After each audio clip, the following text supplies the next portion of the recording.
আসসালামু আলাইকুম রহমতুল্লাহ। বন্ধুরা, এটি হচ্ছে আলাদিন পার্ক। আলাদিনের জিন দেখতে পাচ্ছেন।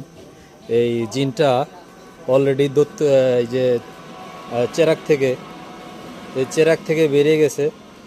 আলাদিন সাহেব ঘোষণা দিছে, সেই জন্য চেরাক থেকে বেরিয়ে গেছে, বেরিয়ে এখানে দাঁড়িয়ে আছে।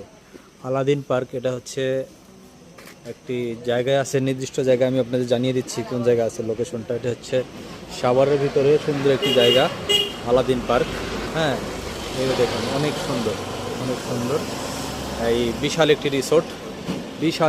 এই রিসোর্ট এরিয়াতে আমরা আসছিলাম ভ্রমণ করলাম। এবং এখানে আমরা এই যে জিন আর একটা আছে, জিনের মাধ্যমে আমরা টিকিট নিয়ে এখান থেকে আমরা ঢুকবো। যে জিনের মুখে এই হচ্ছে জিনের চোখ, এই চোখের ভিতর দিয়ে আমরা টিকিট নিব। টিকিট নিয়ে আমরাই করবো। তো বন্ধুরা, এই ছিল আলাদিন পার্কের মাধ্যমে আমরা আসছিলাম দেখতে। আপনারা সবাই যদি কেউ আসেন এই সুন্দর একটি রিসোর্ট দেখতে, অবশ্যই আসবেন ইনশাআল্লাহ। ভালো দেখবেন সবাই। আল্লাহ হাফিজ।